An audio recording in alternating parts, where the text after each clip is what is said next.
C'est un homme de radio, bien sûr. C'est un homme de scène. C'est un homme de télévision aussi. François Pirette. Et on s'en fout, on s'amuse comme des fous, et on s'en fout.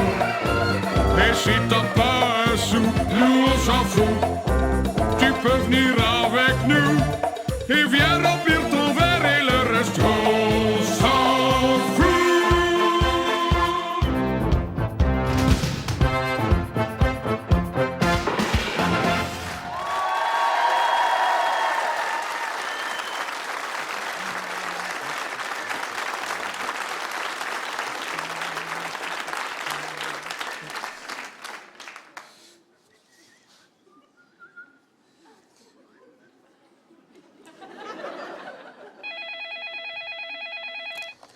Oui, allô, docteur Mélis?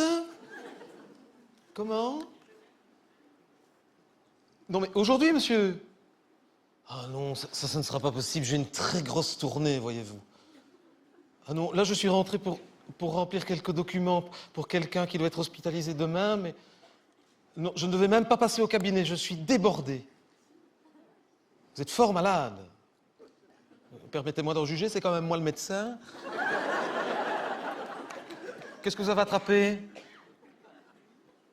L'homosexualité n'est pas une maladie, monsieur. Ne vous inquiétez pas. Vous pensez que vous avez attrapé l'homosexualité? C'est pas une maladie?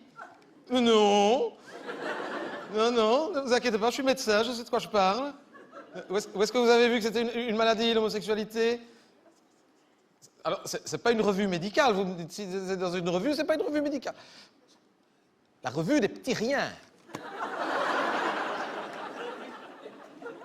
C'est même pas que ça existait, moi, donc... La revue des... Oui, les petits... Oui, je vois bien. Quoi? Non, mais je vous crois... Oui, vous n'êtes pas obligé de me le lire, vous n'êtes pas obligé de me le... Il est parti. Voilà, le numéro 183 de la revue des petits riens, je vous crois. Voilà. Oui, écoutez, le président des petits riens peut peut-être déclarer que l'homosexualité est une maladie. Je crains qu'il n'ait pas raison. Voilà, ce monsieur n'est pas médecin. Hein? Il n'est pas malin non plus d'ailleurs, mais... Non, monsieur, rassurez-vous, on peut être homosexuel et en excellente santé, comme on peut être hétéro et choper le cancer, hein, ça n'a rien à voir. Pas du tout. Non, ne vous inquiétez pas. Non. Et qu'est-ce qui vous fait craindre que vous avez chopé l'homosexualité? Quels symptômes? Ah ouais. Oui, mais monsieur, on peut très bien acheter des places pour aller voir Mylène Farmer... sans être homosexuel. Certes, ce soir-là, vous serez quand même en grande minorité, mais je ne pense pas que ce soit un facteur inquiétant, vous savez. Un autre symptôme? Je pense qu'il est vraiment, mais... Non, monsieur, vous inquiétez pas, on peut voter à gauche et rester hétéro, vous inquiétez pas. Non, monsieur. Non. On peut voter à gauche, être tolérant et progressiste sans être homosexuel, hein. Comme on peut voter à droite sans être réac, mais c'est plus rare. C'est beaucoup plus rare. Oui, voilà. Non, vous inquiétez pas. Même si vous l'avez chopé, c'est pas transmissible. Vos enfants ne risquent rien. Et rassurez-les, la connerie non plus. Voilà. Ah non, mais non, je vous dis, c'est pas une maladie. Il peut pas y avoir de traitement préventif, hein. Gratiné celui-ci, hein. Vous voulez malgré tout que je vous prescrive un traitement préventif contre l'homosexualité? J'en connais un, mais ça ne risque pas de vous plaire, c'est en suppositoire. Il faut 18 cm, 5 cm de diamètre et il pèse 150 grammes.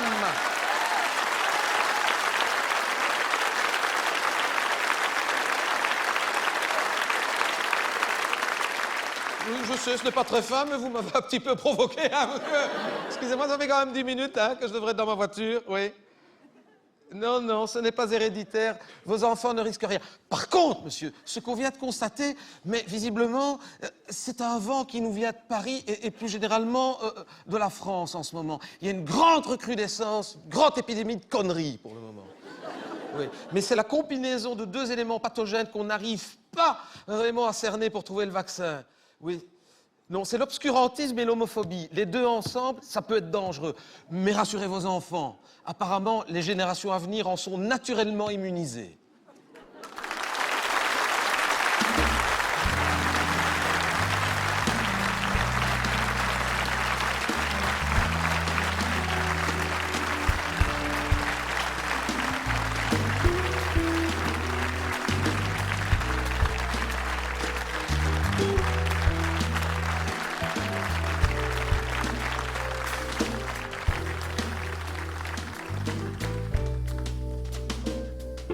sûr, les petits riens, eux, n'en peuvent rien du tout.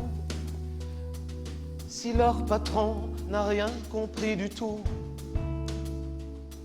Si au XXIe siècle, il est encore tabou de préférer le même sexe, où allons-nous?